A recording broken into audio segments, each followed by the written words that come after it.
Talks from the Crypt. When you were talking about your Jamie Lee Curtis story on your podcast, I mean, man, we've all been invited to an event before where you show up and the people there are acting like, who the fuck are you? And you're just I'm here as a guest. Yeah. Everyone's kind of like rushing you around and you already are feeling uncomfortable. Yeah. And then for you to encounter like one of your heroes. I mean, but it started way before that night. You know, it was us. Like I flew myself, Malik invited me, but like I flew myself in. I was, living in Texas. I was like, this is my shot at like being on the carpet with Jamie Lee Curtis and Scout. Like this is a big fucking deal. So I'm going to do it up. And then we got our own Uber, and the fucking guy didn't have air conditioning and Scout and I are like dying in the back of the car, like dripping sweat, trying to stay cute. Like what the fuck is going on? And then the security wouldn't let us get close to where drop-offs were for guests of the carpet. So we had to get dropped off on the corner of like fucking Hollywood and Highland, walk, schlep down through the parking lot, all the way down Hollywood Boulevard to be like, who are you? Are you on the list? I'm sorry, your COVID test, there's Scout. She's like, your COVID test didn't come back yet, so you can't go. You have to redo it here and you have to wait an hour. And she was like, what the fuck is going on here? And then when we got on, nobody cared.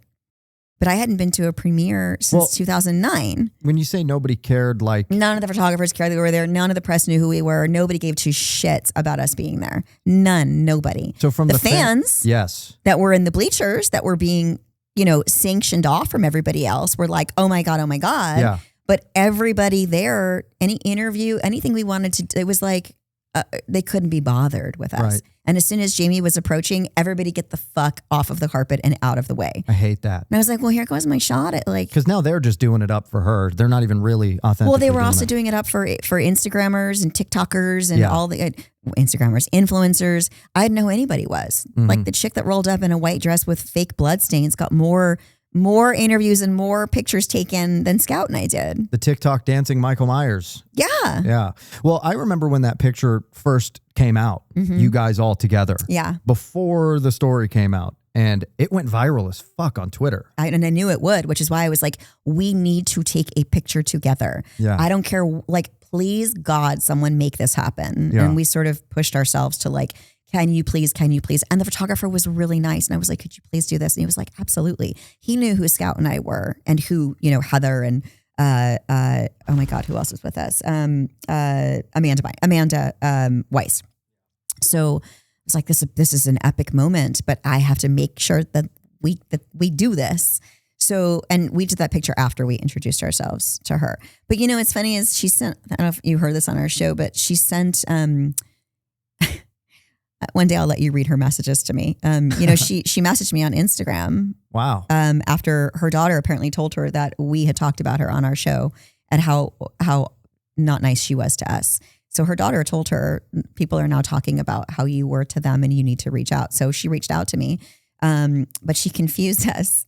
So she wrote Scout and me, but thought I was Scout and Scout was me. Jesus. So Scout's like, I think this is for you. And I think yours is to me. And, and then I wrote back to her. Scout wrote her back. I wrote her back and she continued to reply to me quite a bit. And then she sent my kids a bunch of books and autographed all of them and then wrote inside them, changed some of the characters' names to Jagger and Carter. And I have a dozen books of hers now that are personalized and very specific to my children. Yeah. So I get it now. She was feeling overwhelmed and bombarded, and I was now on the other side of expecting to have an experience with her the way fans are with me. And she couldn't give it to me and I was upset. And I think that, that's the stuff that I have to be wary of making sure that I don't ever get that way. I mean, I'm not at the level she is, not that it's any excuse, but I don't think I would ever do that anyway. Yeah, but that's subjective because I've met so many people where the Jamie Lloyd character means more to them than Lori. I don't think she knows. Yeah. Her apology to me was I'm sorry that I didn't know what your relationship within these characters was.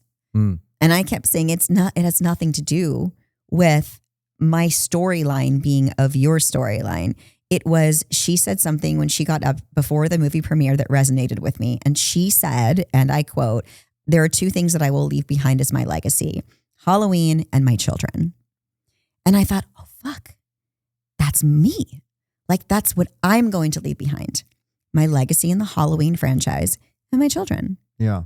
And so I wanted to just tell her that. And she just would have so I really was like, it really was about sharing this, not like you should know who I am. I played your daughter. Like, who gives a shit? But it was like, this is something that you and I have similarly, and it means a lot to me. And you struck a chord, and I just want you to know that I appreciate that. And it just wasn't heard. So it was a little, and then I got like pictures of her. She just became a little kooky and funny, and like, it was just kind of crazy how she was just then messaging afterwards. And I was like, okay, she's just kind of quirky like that. Yeah. So I don't hold, any resentment or whatever. She doesn't know me. Who cares?